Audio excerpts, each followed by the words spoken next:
अस्सलाम वालेकुम friends. Welcome to my YouTube channel Isaq Bilgi for GK. तो आज हम इस क्लास में सोर्सेस ऑफ हिस्ट्री पढ़ेंगे। हिस्ट्री के ज़राए क्या क्या हैं और उस ज़राए को किस तरह से पढ़ के हम हिस्ट्री लिखते हैं या तारीख लिखते हैं। तो हमारे चैनल पे आप नए हैं तो सब्सक्राइब करना ना भूलें और बेल आइकॉन क्लिक करें ताकि हमारे वीडियोज़ की सूचना आप तक पहुंच सके। तो सोर्सेस ऑफ हिस्ट्री के अंदर पहला एक पॉइंट आते, पहला एक डेफिनेशन क्या आते, there is no sources there is no history. अगर तुम्हारे पास जराए नहीं है, अगर तुम्हारे पास सबूत नहीं है तो हिस्ट्री को नहीं लिख सकते, तारीख नहीं लिख सकते। There is no history, there is no sources, there is no sources, there is no history. अगर तुम्हारे पास सोर्स नहीं है तो हम हिस्ट्री लिखेंगे नहीं और लिखने के लिए आता भी नहीं है। तो उन सोर्सेस को हम देखेंगे कैसा, कैसे कैसे सोर्स है हमारे पास। हिस्ट्री लिखने के लिए दो टाइप के सोर्सेस हैं। पहले नंबर पे आते प्राइमरी सोर्सेस एंड सेकंड, दूसरे नंबर पे आते secondary sources. Sir what is the difference between primary sources and secondary sources? Secondary sources और प्राइमरी सोर्सेस में क्या फर्क है? एक नॉर्मल सा कॉन्सेप्ट याद रखो, जिस जमाने की हिस्ट्री लिख रहे हैं उस जमाने में अगर कोई लोग हैं, वो लोग हिस्ट्री लिख रहे हैं तो एक प्राइमरी सोर्स है, वो सेकेंडरी सोर्स नहीं है। आंखों देखा हाल जो बयान कर रहे हैं वो प्राइमरी सोर्स है। सेकेंडरी सोर्स किसको कहा जाता है? प्राइमरी सोर्स के बेस पे जो लिखा जाता है उसको हम सेकेंडरी सोर्स कहेंगे। ठीक है, सेकेंडरी जराए कहेंगे, सेकेंडरी सोर्स कहेंगे। तो ऐसा कैसा? अभी एग्जाम्पल, अकबर की एक बुक है आइन ए अकबरी। तो आइन ए अकबरी को हम इंग्लिश में ट्रांसलेट करेंगे, तेलुगु में ट्रांसलेट करेंगे या उसके बारे में पढ़ के लिख के हमें खुद की एक बुक बनाएंगे, तो वो सेकेंडरी सोर्स है, वो प्राइमरी सोर्स नहीं है। प्राइमरी सोर्स बोले तो उस जमाने में इस्तेमाल किए गए हालात को, उस जमाने वाले लोग या उस जमाने के जो रियल चीजें हमको मिले उसके बेस पर लिखने वाली बुक को हमें प्राइमरी सोर्स कहते हैं। सेकेंडरी सोर्स हमारे पास बहुत सारे काम है और जो आजकल जो भी तुम्हें बुक लिखे जाते हैं वो सेकेंडरी सोर्स के अंदर आते। प्राइमरी सोर्स के अंदर फिर दो तरह के हैं, एक आर्कियोलॉजिकल सोर्सेस और दूसरा लिटरेरी सोर्सेस। आर्कियोलॉजिकल सोर्सेस बोले तो क्या सर? उस जमाने के दीगर खंडरात, उस जमाने के क्वाइंस, उस जमाने के अशिया जो इस्तेमाल किए हैं, उसके आधार पर या उसके बेस पर हम जो हिस्ट्री लिखते हैं उसको हमें क्या बोलेंगे? Primary sources. अभी क्वाइंस है, ये राजा का एक प्राइमरी सोर्स है जिसको हमें आर्कियोलॉजिकल सोर्स में डाल दें या लिखे से आर्कियोलॉजिकल सोर्सेस बोलेंगे। तो इस्तेमाल करदा अशिया के बिना पर, उसके सबूत पर हमें क्या लगना है? हिस्ट्री लिखना है। तो इसे हमें क्या बोलते हैं? आर्कियोलॉजिकल। लिटरेरी सोर्सेस मींस उस जमाने के अदब, उस जमाने के जबान के जरिए जखीरा किए गए, हमें क्या करते हैं? जराए को, जखीरा किए गए इंफॉर्मेशन को, जमा किए इंफॉर्मेशन को, कलेक्ट किए हुए इंफॉर्मेशन को हमें क्या बोलते हैं? Literary sources. तो लिटरेरी सोर्सेस भी अलग अलग टाइप में आते हैं। कौन कौन सा? एक रिटर्न सोर्सेस, मतलब उस जमाने में लिखी गई बुक का, उस जमाने में लिखे गए सब कुछ चीजें जो पत्ते के ऊपर लिखे हैं, जो पेपर के ऊपर लिखे हैं, जो जिसके भी ऊपर लिखे हैं, वो रिटर्न सोर्सेस है। ओरल सोर्सेस बोलेंगे तो वो कहानियां वगैरह आदि। तो पहले इधर आओ, हम आर्कियोलॉजिकल सोर्सेस पहले क्लियर करेंगे। तो आर्कियोलॉजिकल सोर्सेस को पढ़ने के लिए यही 1904 के अंदर लॉर्ड कर्जन ने आर्कियोलॉजिकल डिपार्टमेंट ऑफ इंडिया बनाया। और इस आर्कियोलॉजिकल डिपार्टमेंट के पहले जो डायरेक्टर जनरल थे उनका नाम था सर जॉन मार्शल। उससे पहले कलकत्ता में आर्कियोलॉजिकल डिपार्टमेंट बनाया गया था, जिसके पहले डायरेक्टर जनरल थे जिनको हमें आर्कियोलॉजिकल सर्वे का फादर कहा जाता है। तो द इंडियन आर्कियोलॉजिकल फादर कहा जाते हैं अलेक्जेंडर कनिंघम। तो इस तरह से हमें आर्कियोलॉजिकल स्टडी करते हैं उनके इस्तेमाल करदा अशियाओं पर। ठीक है, अभी उसके अंदर पहला वन आता है एक्सकेवेशन। एक्सकेवेशन को हमें उर्दू में बोलती हैं खुदाई। कहां पे भी तुम जब खुदाई करती हैं उस जमाने के कुछ चीजें मिलते हैं तो उसको हमें क्या बोलते हैं? खुदाई कहलाता है। खुदाई एक साइंटिफिकल डिगिंग है। Scientifical digging of the history is known as the excavation. ठीक है, साइंसी तौर पर उसकी खुदाई करना और उसके अशिया जो भी मिलती हैं उसको इस्तेमाल, उसके हिसाब से हम हिस्ट्री लिखना, हम उसको क्या बोलते हैं? एक्सकेवेशन कहते हैं। समझ में आया? अब ये एक्सकेवेशन खुदाई से ऐसा क्या हुआ सर जिससे हम हिस्ट्री लिखे? याद रखो 1856 में ब्रून ली एंड जॉन कहने वाले दो लोग इंजीनियर क्या करते हैं, रेलवे लाइन डालती पंजाब टू लाहौर, पंजाब प्रोविंस के अंदर एक रेलवे लाइन डालने की कोशिश करते, जिसकी वजह से अलेक्जेंडर कनिंघम इंडिया में आती है 1862 में, क्योंकि यहाँ के जो कॉइन्स थे वो मिलते हैं उनको जो इंडस वैली सिविलाइजेशन और मेसोपोटामियन सिविलाइजेशन के बीच में का रिलेशनशिप बता दें, दरमियान का रिलेशनशिप बता दें। तो ये एक्सकेवेशन से ही हिस्ट्री मालूम पड़ी हमें। तो इसी एक्सकेवेशन की वजह से 1921 के अंदर दयाराम साहनी ने हड़प्पा को और 1922 को आर.डी. बैनर्जी ने मोहनजोदारो साइट्स को फाइंड किया, डिस्कवर किया। तो इसी एक्सकेवेशन की वजह से। तो सर ऐसा क्या है जो एक्सकेवेशन में मिलने पर उसे इतने साल पुराना है को हमें समझते? याद रखो हमारे पास एक मेथड है जिसको हमें क्या बोलते हैं, कार्बन 14 एंड पोटेशियम मेथड। कौन सा method? Carbon 14 and potassium method. ये कार्बन 14 एंड पोटेशियम मेथड जब भी एसिड किसी अशिया के ऊपर डालते हैं तो उसकी डेट पता चलती। कैसा पता चलती सर? याद रखो किसी भी इंसान हो या जानवर के अंदर कार्बन 12 और कार्बन 14 होना जरूरी है, रहते ही उसके पास, ठीक है। उन्हें कितने साल पुराना रहता कि नहीं, वो मिट्टी में मिल जाता कि नहीं, सड़ गल के, फिर भी उसको हमें पहचान सकती है वो कितने साल पुराना है। तो कैसा है, कार्बन जो 12 है वो उतना ही रहता है, वो रेड्यूस नहीं होता। जैसा भी एक पत्थर के ऊपर हमें डालते हैं कार्बन 12 रेड्यूस नहीं होता, तो मतलब वो उतना ही रहने वाला। कार्बन 14 क्या होते हैं, रेड्यूस होते आते, रेड्यूस होते आते। अगर कार्बन 13 रहा तो इतने साल पुराना, कार्बन 12 रहा तो इतने साल पुराना, कार्बन 11 रहा तो इतने साल पुराना।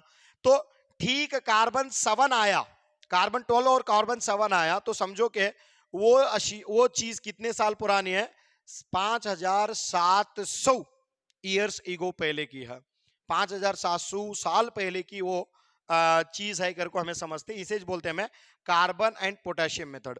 इस कार्बन और पोटेशियम मेथड को रेडिएटिव एक्टिविटी, रेडिएशन एक्टिविटी भी बोलते हैं, या तो रेडियो एक्टिविटी मेथड भी कहा जाता। सर ऐसा क्या हमको मिला है, और एक एग्जांपल दियो हम लोग बोल के। यहाँ पे दो नाम लिखे समय, अरेकमेडु, ये तमिलनाडु वाला एक प्लेस है, पट्टनम, पट्टनम कहने का एक प्लेस है, और अरिकमेडु कहने का एक प्लेस है। ये दोनों प्लेसेस है तमिलनाडु के अंदर हैं। ये दोनों प्लेस में जब खुदाई की गई, जब एक्सकेवेशन किया गया, वहां पे हमको कॉइन्स मिले। तो वो कॉइन्स क्या बोलते हैं, हिंदुस्तान और रोम के बीच में किस तरह से तिजारत होती थी या ट्रेड होता था या बिजनेस होता था, उसको वो कॉइन्स के अंदर बताया जाता है, ठीक है। अब ये एक्सकेवेशन की बात समझ में आई। चलो दूसरे नंबर पे आते इंस्क्रिप्शन। तो इंस्क्रिप्शन को हमें क्या बोलते हैं, कतबात। सर पहले डेफिनेशन तो बोलो, इंस्क्रिप्शन किसे बोलते हैं? पहले मैं डेफिनेशन से पहले इंस्क्रिप्शन के बारे में स्टडी करने वाले साइंस को हमें क्या बोलते हैं, एपिग्राफी पुकारते। कौन से पुकारते हैं? एपिग्राफी। तो the science which studied about the inscriptions is known as the epigraphy. Epigraphy कर को बोल दो। तो ये इंस्क्रिप्शन, किसको इंस्क्रिप्शन कहा जाता है, समझ में आ रहा है? किसी लकड़ी पर, किसी पत्थर पर, किसी बर्तन पर, किसी अशिया पर, किसी दीवार पर अगर कोई लिखाई उस जमाने की है, उसको हम कतबे कहते हैं, उसको हम इंस्क्रिप्शन कहते हैं। समझ में आया? अब इंस्क्रिप्शन की डेफिनेशन तो आप समझ में आए। तो इंस्क्रिप्शन की डेफिनेशन समझ में आए तो सबसे ज्यादा इंस्क्रिप्शन हमको किसके मिले? तो याद रखो हम ना अभी तक जितने भी इंस्क्रिप्शंस मिले उसमें सबसे ज्यादा इंस्क्रिप्शन किसके हैं बोलेगा तो अशोका के इंस्क्रिप्शन है। कितनी किसके इंस्क्रिप्शन है? अशोका के। कितने मिले हुए हैं? तो इसीलिए अशोका को the father of Indian inscription कहा जाता है, the father of Indian inscription. अब अशोका के कतबे कौन सी लैंग्वेज में थे सर बोले तो अशोका के कतबे अलग स्क्रिप्ट, उनकी स्क्रिप्ट भी अलग है, उनकी लैंग्वेज भी अलग है। अशोका के कौन से स्क्रिप्ट में उनकी कतबे लिखे जाते थे बोलेगा तो याद रखो खरोष्टी, ग्रीक, अरामिक एंड नागरी, ऐसे अलग अलग अलग स्टाइल्स में या तो स्क्रिप्ट में लिखा जाता था। और लैंग्वेज कौन सी थी? ब्राह्मी, प्राकृत, पाली, कन्नड़, डिफरेंट लैंग्वेजेस है। इनके जितने ज्यादा कतबे मिली कौन से? ब्राह्मी स्क्रिप्ट और प्राकृत लैंग्वेज के अंदर मिले। सर लैंग्वेज और स्क्रिप्ट में क्या फर्क है? अभी देखो, उर्दू एक लैंग्वेज है, स्क्रिप्ट नहीं है। हम स्क्रिप्ट किसकी फॉलो करते? अरेबिक की स्क्रिप्ट फॉलो करता। समझ में आ रहा है? क्लियर है क्या नहीं? अब हिंदी एक लैंग्वेज है, हिंदी क्या है? स्क्रिप्ट नहीं है। तो हिंदी की स्क्रिप्ट कौन सी है बोले तो देवनागिरी, वो एक लिपि है। लिपि अलग होती है, स्क्रिप्ट लैंग्वेज अलग होती है। तो अशोका के सबसे ज्यादा कतबे प्राकृत और ब्राह्मी लैंग्वेज के अंदर हैं। तो इसीलिए अशोका क्या बोलते हैं हमें? The father of Indian inscription, Hindustan के कतबात का बाबा आदम कहा जाता है। इसके अलावा बहुत सारे कतबे नजर आते, एक ही नहीं है, जिसको हमें आगे आते आते आते पढ़ेंगे। जैसा कि अशोका का एक कतबा है रिमिंडे इंस्क्रिप्शन। तो इस रिमिंडे इंस्क्रिप्शन में गौतम बुद्धा कब पैदा हुआ, कहाँ पैदा हुआ करने के इंफॉर्मेशन दे दो, और अशोका किस तरह से एडमिनिस्ट्रेशन किया वो बता दो। अशोका के दो कतबे ऐसे हैं, एक मस्की के अंदर है, एक गुजरा इंस्क्रिप्शन है। दोनों भी इंस्क्रिप्शन क्या बोलते हैं? अशोका को एक टाइटल के नाम से नवाजते हैं। कौन सा? देवनाम प्रिय प्रियदर्शी अशोका बोलकर। तो वो किससे पता चलता है? इंस्क्रिप्शन से। सर बात तो समझ में, इंस्क्रिप्शन से हम क्या क्या पहचान सकते हैं? याद रखो, इंस्क्रिप्शन से उस जमाने के अदब को पहचान सकते हैं, मतलब लिटरेचर को पहचान सकते हैं। उस जमाने के राजा की डेट पहचान सकते हैं, डेट खास करके नहीं, लेकिन उस टाइम की कहानियां को पहचान सकती हैं। जीत के बारे में कतवाद बनाते थे कि हारे तो किस वजह से हारे, उसके कतवाद बनाते थे। कोई टेम्पल बनाते तो उसको भी कतबे बनाते थे। तो ये सब कतबे बनाते थे अलग अलग पर्पस के लिए। ठीक है, हिस्ट्री जानने के लिए बहुत मददगार साबित होते। उसके बाद में आते क्वाइंस। क्वाइंस को हमें क्या बोलते हैं? सिक्के कहा जाता है उर्दू के अंदर। अब ये सिक्के किसको कहते हैं तुमको पता है? किसको बोलते हैं? किसी भी शेप का एक पैसा, जिसको हमें सिक्के कहते हैं। देखो, पहले मुसल्लस की शेप में क्वाइन हुआ करते थे, या तो गोल शेप में कॉइन हुआ करते थे, या तो ये शेप में कॉइन हुआ करते थे, या तो सिलेंड्रिक शेप में कॉइन हुआ करते थे। Different different coins are there. समझ में आ रहा है? लेकिन डिफरेंट डिफरेंट कॉइन्स होने के बावजूद भी हम लोग क्या करते हैं, उसका जो स्टडी करने का पर्पज है वो एक ही है। तो पहले याद रखो, just study of coins, coin की स्टडी को हमें क्या बोलते हैं? न्यूमिस्मैटिक्स। को बोलते हैं न्यूमिस्मैटिक्स। कौन से नाम से पुकारते? Numismatics. The study of coins known as the numismatics. अब ये कॉइन की स्टडी, सर कॉइन कैसा शेप में रहते तो बताया मैं तुम्हें, लेकिन याद रखो कॉइन किसके लिए सबसे ज्यादा इंपॉर्टेंट है? याद रखो, कॉइन को देख के उस राजा की सरहद को पहचान सकते हैं, कितना हद तक पहला। अबे हमारे कॉइन्स जब देखती है उसके अंदर हिंदुस्तान का नक्शा, कल कयामत आई या तो कौन सा भी एक बड़ा हादसा आया तो पहचान सकते हैं कि हिंदुस्तान में है क्या नहीं है। हिंदुस्तान का नक्शा क्या था? कॉइन्स। नेक्स्ट, दूसरे नंबर पे डेट। क्यों डेट? राजा का नाम और राजा का डेट भी लिखा जाते हैं उसके अंदर। ठीक है, उसके बाद में म्यूजिक के बारे में, राजा म्यूजिक लवर था, या तो म्यूजिक को प्यार करता था, तो उसके ऊपर कौन से भी म्यूजिकल इंस्ट्रूमेंट इश्यू करते। जैसा कि एक एग्जांपल है, कौन? समुद्रगुप्ता अपने दरबार में 8 टाइप के गोल्ड कॉइन्स ला दो। उस 8 टाइप के गोल्ड कॉइन्स में फ्लूट, फ्लूट बोलते नहीं तुम्हें, क्या उससे बोलते हैं? मैं बांसुरी, बांसुरी के जो पिक्चर्स हैं वो उसके कॉइन्स पे नजर आते। सरस्वती के पिक्चर उसके कॉइन पे नजर आते। इससे नॉलेज के बारे में पता चलता है। हाँ, नेक्स्ट, उसके बाद में फिर क्या पता चलते? मेटल के बारे में, कौन सा मेटल इस्तेमाल करें, साइंस कितना इस्तेमाल हो उसके अंदर, साइंस को पहचानने के लिए, उस जमाने की साइंस। अब देखो, समुद्रगुप्ता के जमाने में 8 टाइप के गोल्ड कॉइन्स आते थे, तो सिल्वर कॉइन्स भी थे, कॉपर कॉइन्स भी थे। इतने टाइप के कॉइन्स, इतने टाइप के उन्होंने धात इस्तेमाल करते थे या मेटल इस्तेमाल करते थे, तो उनकी साइंस की जो नॉलेज है वो बहुत दूर तक है। समझ में आ रहा है? अभी इंस्क्रिप्शन के और एक एग्जांपल दे तुम्हें तुम ना को। Inscription also give the knowledge about the science.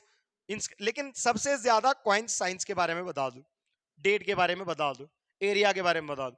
अब इंस्क्रिप्शन की एग्जांपल कौन सा बोले तो मेहरौली का कदबा, मेहरौली जो कुतुब मीनार के ग्राउंड में है, मेहरौली पिलर बोलते हैं हमें उसे।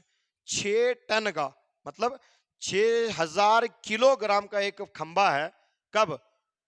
3 सेंचुरी बीसी में, 3 सेंचुरी सी के अंदर बने, आज तक उसे जंग नहीं लगा। वो छोड़ो, बहुत दूर गए।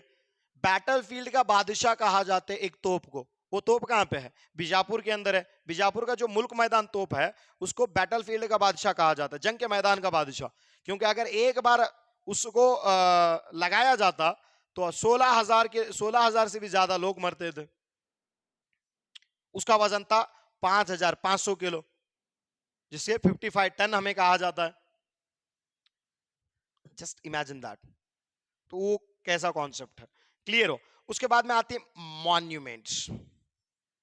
अब मॉन्यूमेंट्स किसे बोल रहे हैं?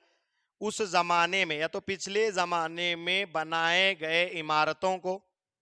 वो इमारतें कौन सी भी हो सकती, मंदिर भी हो सकती, मस्जिद भी हो सकती, बाथरूम भी हो सकते, कौन सी भी चीज है, उन्होंने कौन सी भी चीज बनाए वो चीज क्या हो जाती? मॉन्यूमेंट होती। सर वो एक ही क्यों लिए, दूसरे एग्जांपल्स ले लो। अभी पैलेसेस है, कौन से पैलेसेस हैं? बहुत सारे। जोधाबाई पैलेस है हमारा, बीजापुर का summer palace of the Adil Shahi है, कुमुटगी के अंदर जो है। नेक्स्ट 7 मंजिल है, मैतर महल है। बहुत सारे ऐसे मॉन्यूमेंट्स हैं जो हमना को इंपॉर्टेंट है मॉन्यूमेंट्स के बारे में। सर मॉन्यूमेंट्स क्या बताती? यही तो चीज बताती, क्या उस टाइम का साइंस बता दे? हाँ, लेकिन सबसे ज्यादा जो मॉन्यूमेंट्स बताते हैं वो उस टाइम का कल्चर बताती। कल्चर, सकाफत बता दो, किस तरह की सकाफत उस टाइम में थी। सर ऐसे मॉन्यूमेंट के एग्जांपल दे तो बहुत सारे मॉन्यूमेंट्स हैं। देखो इंस्क्रिप्शन की एग्जांपल ही अशोका है, बहुत सारे अशोका के इंस्क्रिप्शंस हैं।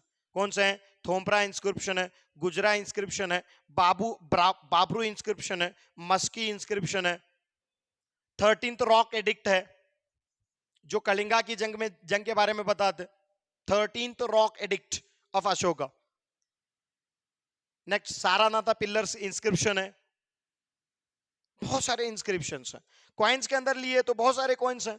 हिंदुस्तान में पहली मर्तबा गोल्ड कॉइन को किसने इंट्रोड्यूस किया? जो कुशाना का किंग था, विमा कडपीसेस, जिसे हमें कुजल कडपीसेस सेकंड बोलते हैं, पहली बार गोल्ड कॉइन इंट्रोड्यूस कर दो। समझ में आ रहा है? तो ये कॉइन्स बहुत जमाने में बहुत सारे लोग बहुत बहुत तरीके में से इस्तेमाल करके छोड़, उसका साइज भी चेंज होते आया हुआ। किसी जमाने में बड़े कॉइन्स थे, किसी जमाने में छोटे, किसी जमाने में वैल्यूएबल थे, किसी जमाने में नहीं। नेक्स्ट है उसके बाद में मॉन्यूमेंट्स। मॉन्यूमेंट्स की एग्जांपल तो बेहद है। बीजापुर की एग्जांपल लिए तो पहले नाम आता है गोल गुंबज का, दूसरे नाम पे आता है इब्राहिम रोजा, 12 कमान है। जैसा ही तुम्हें दिल्ली चले जाते हैं, रेड फोर्ट है जो शाहजहां ने बांधा। दीवाने आना और दीवाने खास है जिसको शाहजहां ने बांधा।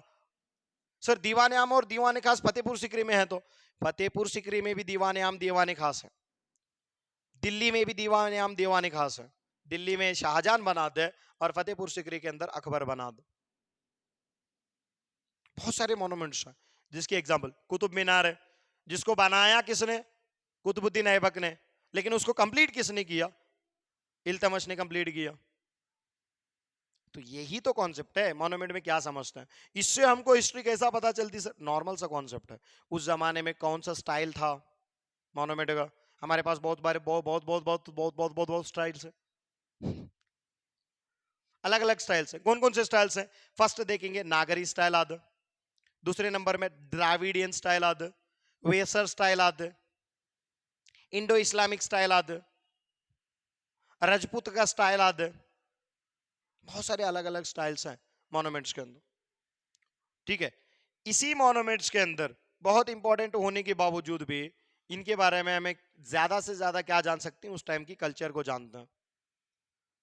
उस टाइम के राजा क्या क्या इस्तेमाल करते थे, किस तरह के शौकीन थे, उन्होंने समर सीजन में कहाँ पे रहते थे, विंटर सीजन में कहाँ पे रहते थे, गार्डन में कैसा घूमते थे, ये सारी चीजें समझ में आती। इसमें गार्डन भी आती मॉन्यूमेंट्स में। समझ में आया पॉइंट है? हाँ।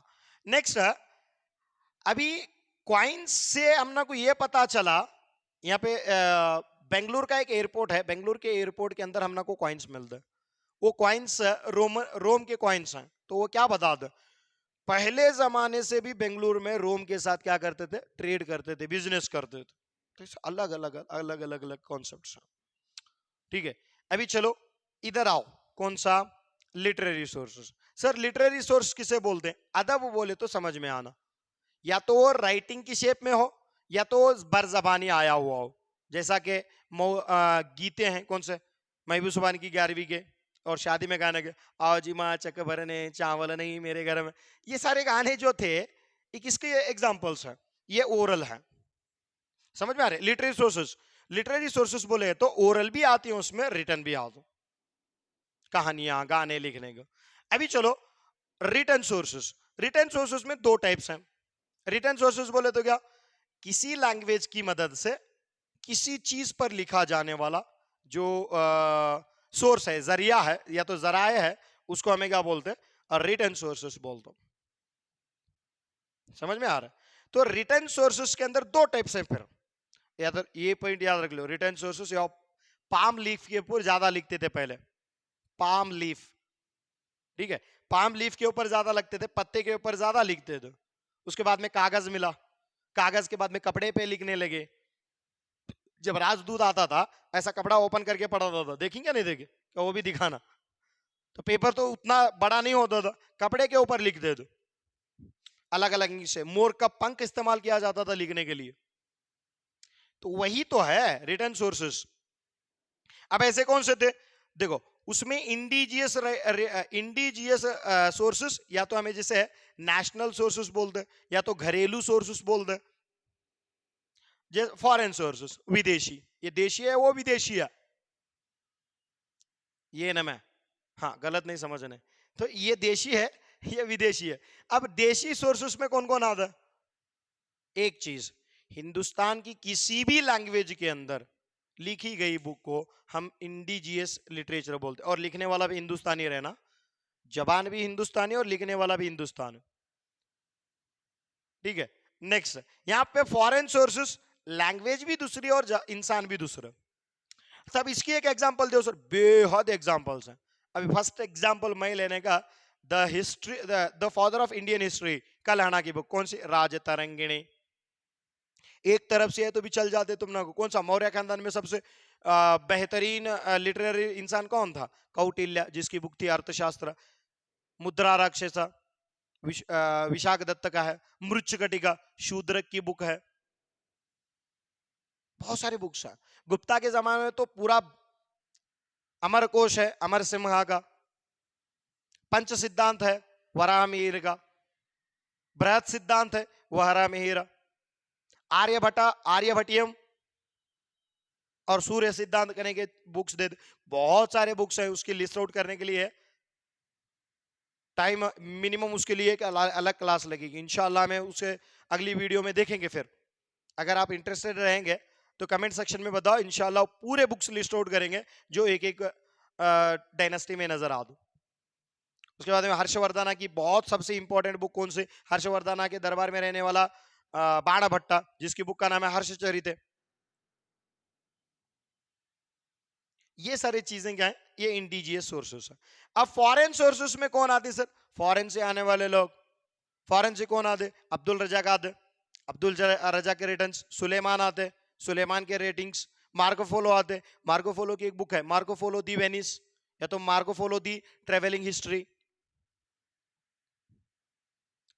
बहुत सारे लोग हैं। मार्को पोलो इतना ही नहीं है, बहुत सारे फॉरेनर्स आते। हिवेन सांग आते, सी यू की कहने की बुक लिखते।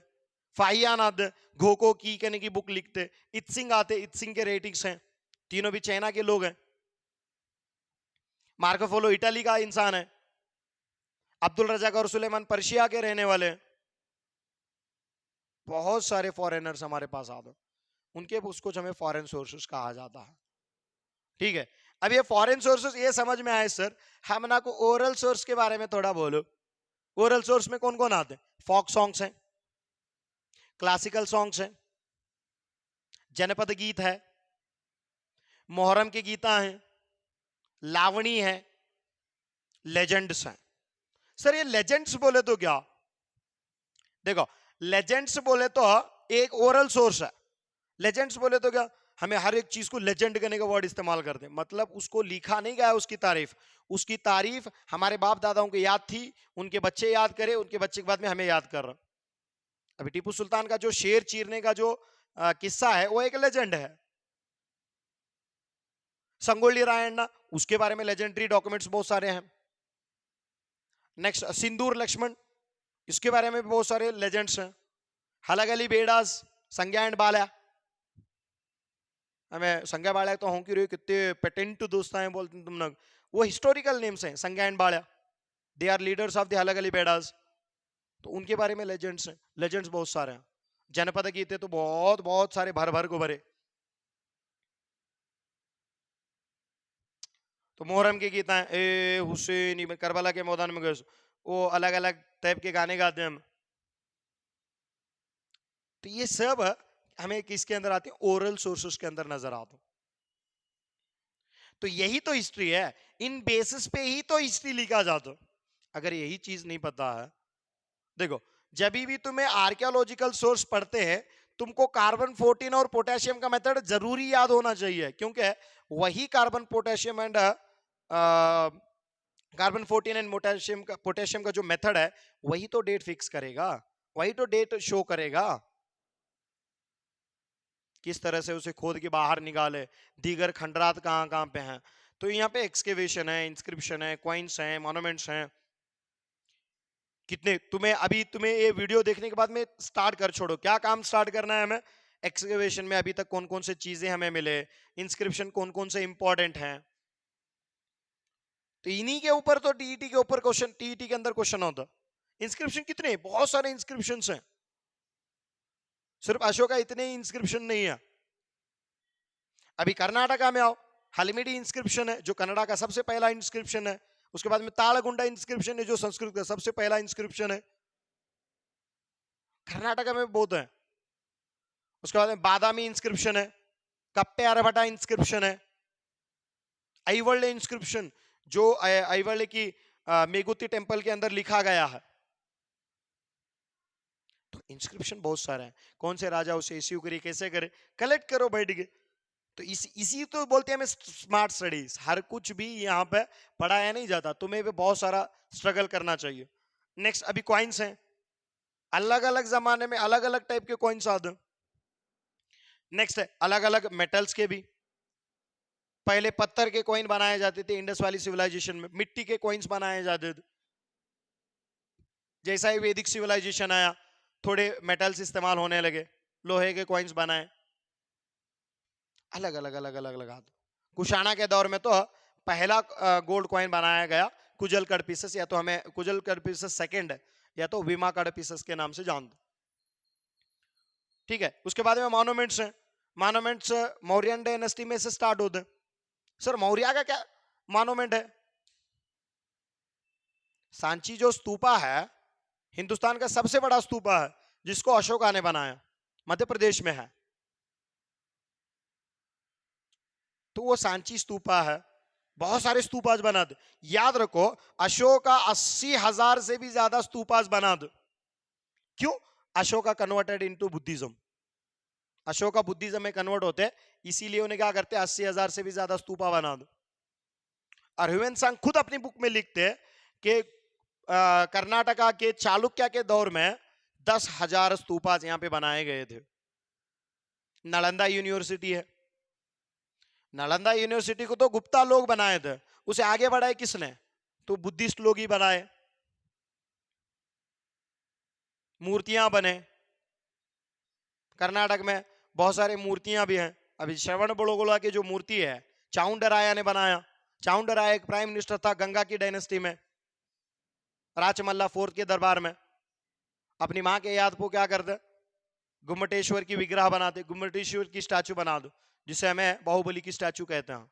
ऐसे बहुत सारी चीजें हैं, उनको याद करो। अगर नहीं समझ में आया कौन सा टॉपिक कवर करना है तो कमेंट सेक्शन में बताओ, इंशाल्लाह उसे भी हमें कंप्लीट करेंगे। अगर आपको हमारा वीडियो पसंद आया होगा, लाइक करें, शेयर करें, कमेंट करना ना भूलें। फिर मिलेंगे अगले कॉन्सेप्ट में एक नए वीडियो के साथ, तब तक के लिए अल्लाह हाफिज।